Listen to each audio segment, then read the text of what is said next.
I think they should try to go for it, and I mean, but now they should save. I mean, it's just too late. They're not going to be able to get the bomb down in time. I mean, Modi and Jesper can just play with them and deny the plant. And now it has to be a save, absolutely. And this is, yeah, it seems, oh, lovely kill at least from Wodadit. Oh my god, Wodadit with a second straight to the head. Wodadit might, okay, TT's win. This is dangerous. Oh, goodness me. If you die after time goes out, for those who doesn't know, you don't get any money in the next round. So we see World Edit here with $550. And he dropped an AWP. Yeah, and now they're forced to Nico. And this was exactly what I was talking about earlier when the score was 5-1 to FBgaming. If they can force fbgaming to ecos, Epsilon can get things rolling, and that is just what has happened this round.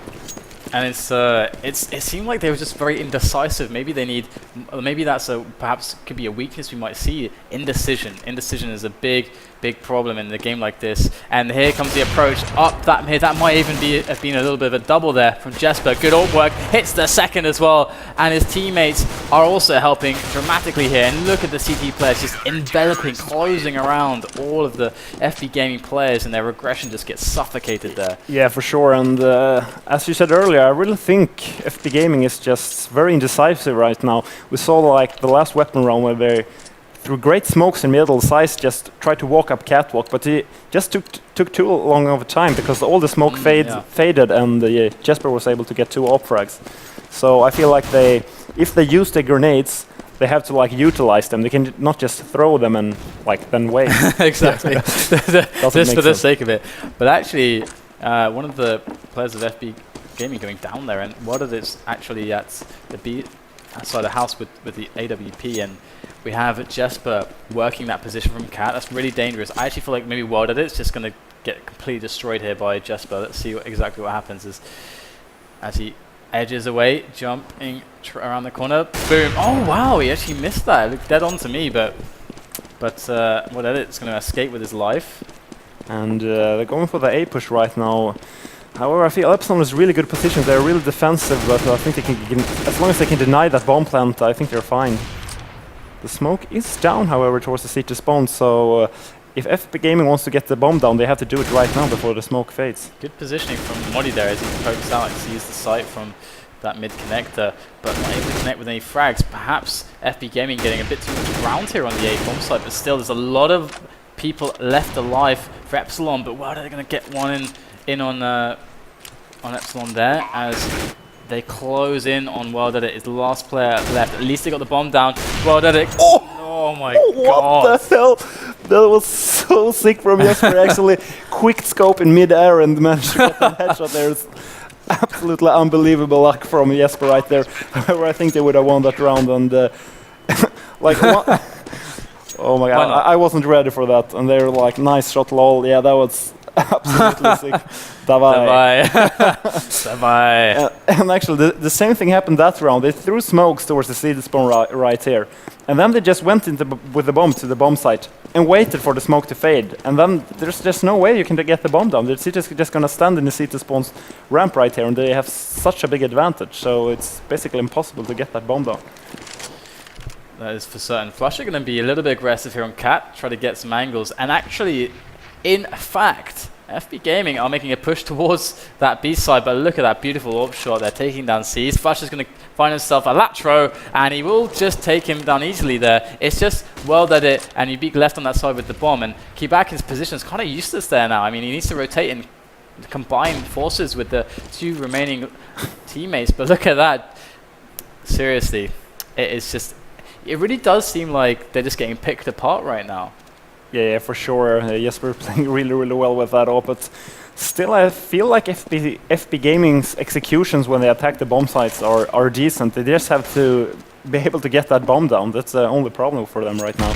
I mean, when they push the A site, they usually get like the first frag, and they take over the site, but they just don't manage to get the bomb down. And yeah, that's a big issue for them right now.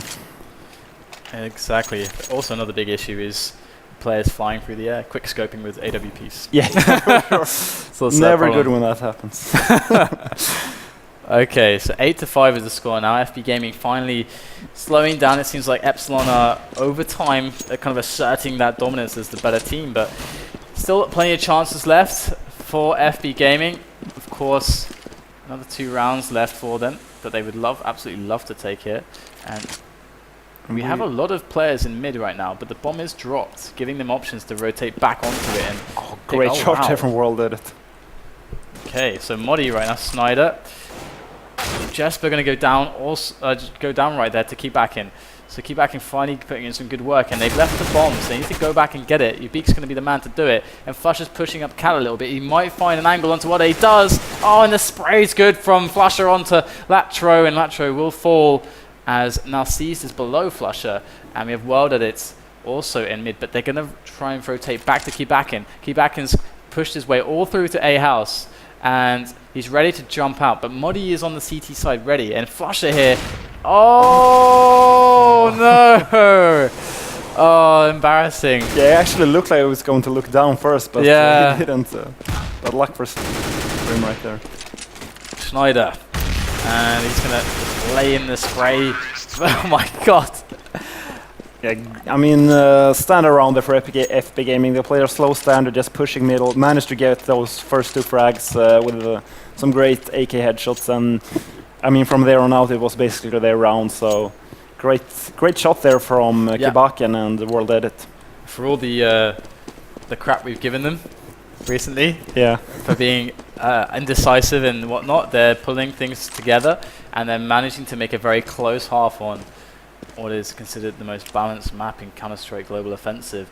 And again, we have this A setup for FB Gaming. It looks like they want this site, and they're going to push in really hard. The smokes are down there. That's really indicative of that push, and the rotation should come soon now for Epsilon. And while they take down one player, the bomb is spotted. They're going to go rotate hard and heavy now as Latro and Ubeek make their way in. But look at this setup. They just can't do anything.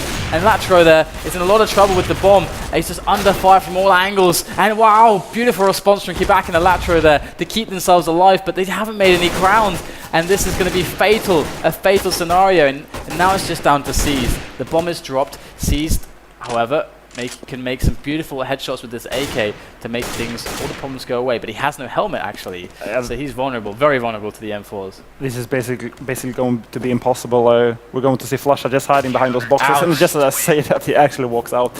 He does get that instant headshot. So Epsilon managed to win 9-6 after they were down 5-1. So great comeback from them. I actually think they only lost like 1 or 2 weapon rounds that half. The rest of them was the pistol round and eco. So yeah, I still feel like they're heavily favored winning this map. That is for certain. And Epsilon, I mean Jesper, you can see he's got a lot of kills on the board. Definitely playing really, really well with the AWP. A lot of smart, conservative play that really paid off a lot.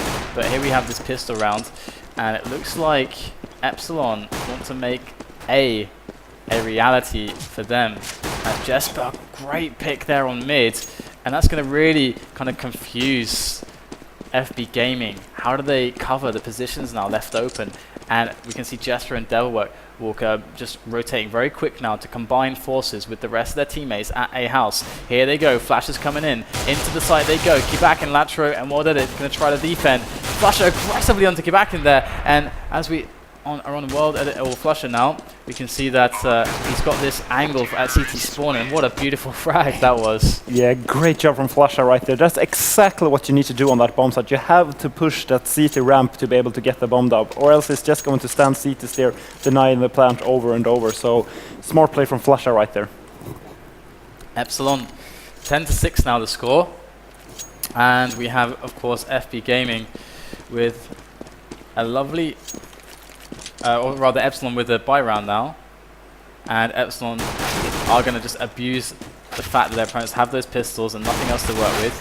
And wow, actually Jesper going to go down, was being a bit aggressive there on the A side, and the rest of his teammates are just chilling in mid. Yeah, very different approach to the round compared to Jesper. He did only have a Glock he just was supposed to be sacrificed at the A bomb site and just count how many players was there, so the rest of his team could make a decision. It makes sense, of course, he's the AWP player, so I guess. Yeah, exactly. That's quite common. Like the op player just doesn't buy anything, and they just send him alone on a bomb site. The rest of the guys try to stand in the middle of the map so they can move fast to both bomb sites. and the guy with the pistol just goes up, and okay, well, there's 3 guys here, there can only be 2 guys at the other side, just rush there, and that's basically the plan for Epsilon, and it worked out. Yeah, it makes a lot of sense. I mean, when you think about it, like trading a life for a lot of information on an eco round, and the eco rounds, I guess, typically, the only thing that the pistols can do against you is if they have the huge element of surprise, and that's the only reason they're effective. So exactly. if you remove that for just the cost of 1 life, yeah, it sounds like it's very worth it. Yeah, exactly. That's the point of it, and that's why you don't buy anything as well, because you don't want to lose any money. And the Glock in this game is also super amazing, then that doesn't hurt.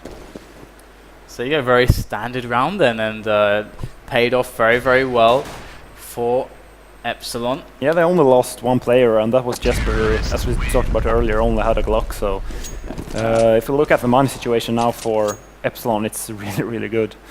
And I would be really surprised if we saw Jesper buying an AWP. I would think he would just go for the Glock again, since I think they're expecting another eco, but just as I say that, we see a FAMAS buy from FB Gaming. As I said earlier, it's quite common in the metagame right now to go for that 3rd round buy as a CT. And we're going to see, I guess, perhaps a lot of aggression on Cat from the CTs, or perhaps not, sorry, or rather from onto B house, and bomb's actually down in the B house vicinity. Moddy's going to pick it up, but Latro and C's got to be a little bit careful. They're quite aggressive on the B house side. I think they've made their presence well and truly known there, and we have Jesper trying to make his way in. And the funny thing is that Flasha has an SMG, and Jesper is actually only having a Glock. They were not ready for this buy at all. Oh man. Just no word for that. You're just not supposed to manage to get 2 Glock frags versus 2 FAMASes, and Flash as well getting another Glock frag there, so they're just outplaying FB Gaming right now. And like, this is the FAMAS buy, the 3rd round buy, as you said, it's actually a huge risk. I mean, if you don't get anything done with it, I mean, you're looking at another couple of ecos. I mean, look how crippled they are economically. They got nothing. Yeah, exactly. Like, there's 2 reasons for the FAMAS buy. First of all, you want to get the economy going, of course, and be able to force the T to an early eco. Plus, you want to punish them for going for those Glocks, as like Flasha only had a Glock now. I mean, Jesper only had a Glock, Flasha had only an SMG, and that's why FB Gaming thought, okay, let's buy FAMASes and punish them for going so light on the weapons. But didn't matter for Jesper, he just killed 2 FAMASes with his Glock. Yeah, I mean, the guy is pretty amazing. Yeah. And he looks like he's making his way to the A house again. Maybe he'll just go with knife this time, perhaps. Just see what he can do with that. But he's got the grenades, he's got the Glock, and also then he's going to get dropped instantly there. But his team again, I mean, he's getting information for his team again, and they're just sitting on mid and just loving life. Yeah, just chilling and just seeing what they can get done. And of course, the money situation is looking incredibly good now for Epsilon. They're 12-6 in rounds. They lost the man, of course, but he didn't really have anything, and it looks like they're rotating around to the A side. And actually, at the moment, we have 3 players more or less on the B side for FB Gaming, so they're going to have to look at, like, if Epsilon come in really hard and fast here, they are in a lot of trouble. That bomb's going to go down straight away, and it looks like that might just happen, but they are there with the rotation, a little bit slow. 1 player, Latro, coming in from the CT spawn side, C's and Quebec are going to be coming in from the mid side, and EB can join Latro there. So the bomb has gone down, and that is a beautiful result already for Epsilon, who now are just going to take down Latro. Quebec goes down as well. It's like clockwork here for Epsilon. It's seized, and also, yeah, it's not looking good. yeah, exactly. They just got like so outplayed this round. Yeah, for sure. They did have an eco though, but like that still shows how important it is to like keep grenades when you go for the A bomb site, because it's so easy to get flashed back from the CT flashes, and then the smoke fades towards CT spawn, and you just wasted all your smokes, and you're in a situation like, okay, how are we going to get the bomb down? We can't plant because there's some guy in CT spawn.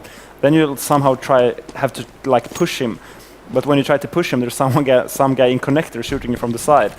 So yeah, shows that you really need to save those grenades and go for that A bomb site. And great shot from Jesper right there. Yeah, Quebec is below him though, but not liking his spot too much as Flasher comes onto him there. He does get a trade at the very least, but the thing is that positioning has been kind of won now by the terrorist team, by Epsilon. They've got that positioning on the side. Look how good it is. It's just Ubik left now at CPL, and really what can he do? He's going to try to make an effort at the very least with the M4. A lot of spray to no effect. And he's going to try to like fall back, and looks like he's going to get hunted right now.